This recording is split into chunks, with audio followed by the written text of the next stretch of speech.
Hello everyone, it's Jasmine. Welcome back to my channel.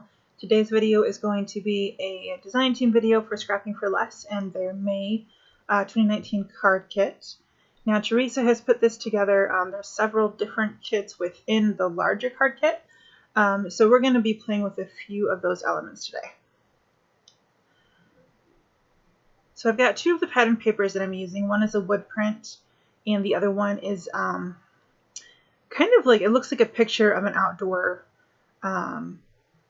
garden, I guess. Kind of an Amazon rainforest type of look to it. So I've got the frame cut using two stitched rectangle dies. If I could talk, would be helpful. So it's about a 1/4 inch wide frame is what we've got. And so I'm using some 1/4 inch wide score tape to adhere the Hero Arts acetate panel to the back of the frame. And we're going to build our shaker unit from there. So here's my score tape, and then I'm going to use that to adhere the acetate, like I said. And I like using score tape for, well, just about all of card construction because it's super strong, super sticky, it does not fall apart, and it doesn't ooze because it's a dry adhesive. It's also very easy to tear by hand, and it's also easy to cut using scissors, etc.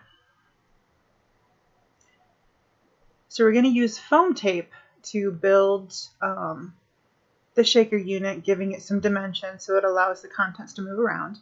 And I'm using 3M foam tape that I have doubled up and then cut into basically 3 strips out of the wider piece that you get on the roll.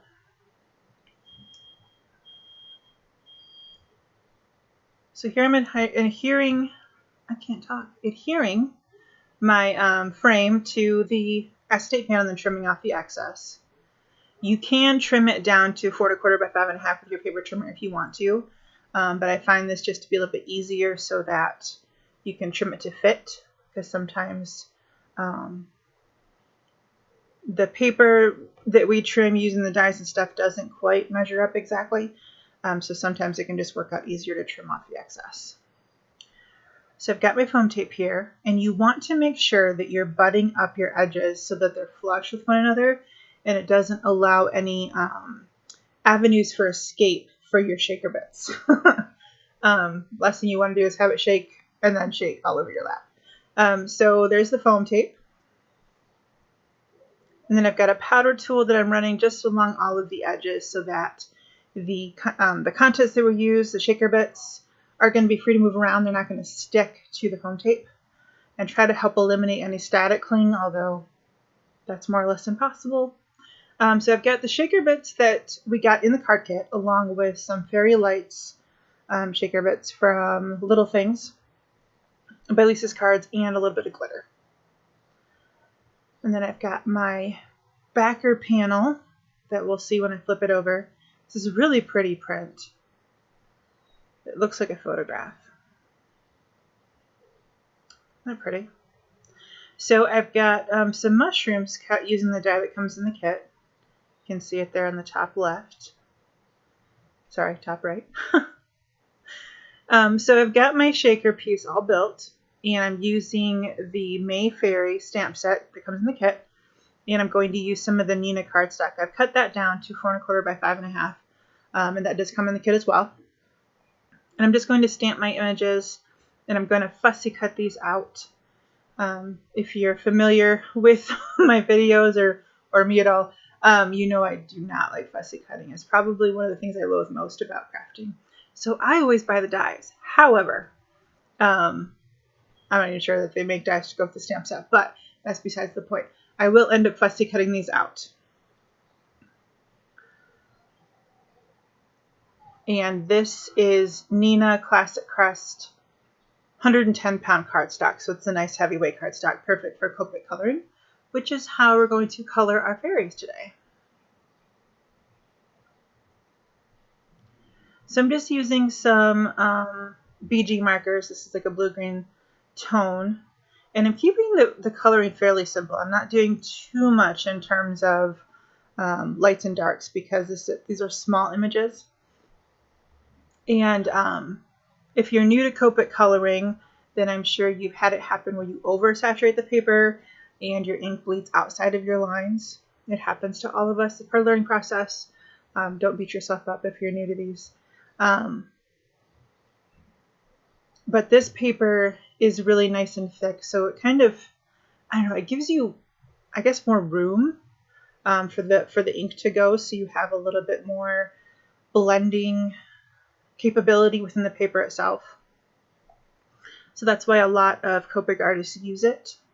I also like Bristol Smooth cardstock for Copic coloring. So you want a heavyweight, crisp white cardstock when it comes to Copic coloring, because the blending happens inside the fibers of the paper. So it can be a fine line between oversaturation and adequate saturation for the blending to take place. But as you use your markers, you'll learn kind of when enough is enough and when enough is too much. So just kind of, it's one of those things where you learn as you go. So, but I do love my Copics, and they are one of the best investments I've made in terms of my crafting supplies.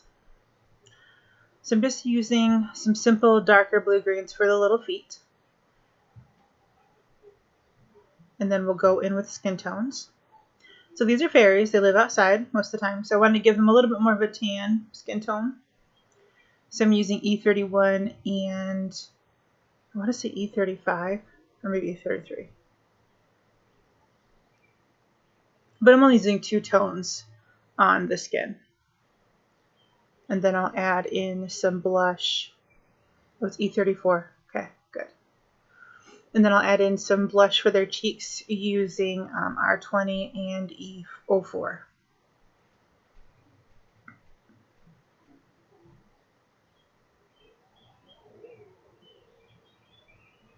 And again, these are smaller images, so if you don't have a lot of Copic markers to be able to do super fancy blending, then don't worry about it. Just do single tones. I promise you the recipient of the card is not going to complain because you didn't use 2 tones of marker in your coloring. They had just better be excited that they got a handmade card, right? So using a little bit of R20 for the cheeks. And sometimes when you're doing a more a richer skin tone like this, the R20 isn't enough to show up as a blush. So you can go in with dark. The E4 is a pretty rich, darker pink tone. So I wouldn't use it for a blush ordinarily. But because I'm using a richer skin tone with this, it worked out pretty well. And I'm just using BG10, which is a super pale, super light blue-green tone. You can just see it when you color with it.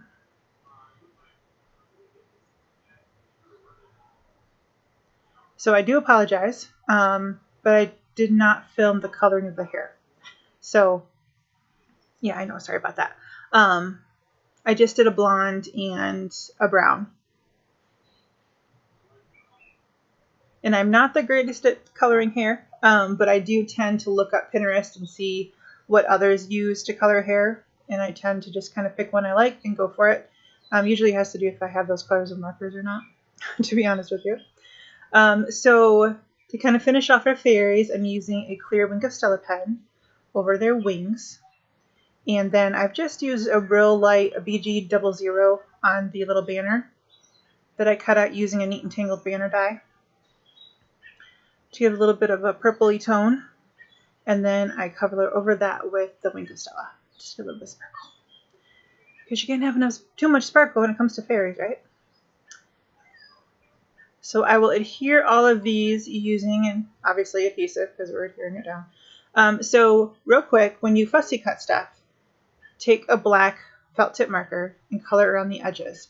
I always do this from the back, just in case the tip goes off of the edge and onto your project. You mark up the back of the project versus the front. Ask me how I know. So, and it also just gives the edges a finished look, so it doesn't look like you fussy cut if you're not the best at it, like I'm not the best at it. So it just kind of covers up any little mistakes made or anything like that. So it's a nice little cheat, nice little fussy cutting hack if you're not the best fussy cutter like me. So I've got one adhered flat and one adhered with foam tape, and the banner is here with foam tape. So thank you very much for joining us today. I hope you got a kick out of it. If you have any questions, leave them in the comment section. I'll do my best to answer them.